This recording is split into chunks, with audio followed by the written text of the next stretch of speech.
नमस्कार. हळदी कुंकवाला सुवासिनींना काय वाण द्यावे याची एक सिरीज आपण चॅनलवर सुरू केलेली आहे. त्यातला हा भाग 3रा आहे. यापूर्वीचे भागसुद्धा नक्की बघा.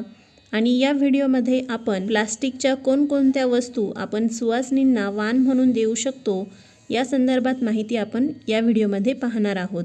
जर व्हिडिओ आवडला तर लाईक करा, शेअर करा आणि चॅनलला सबस्क्राईब नक्की करा. धन्यवाद.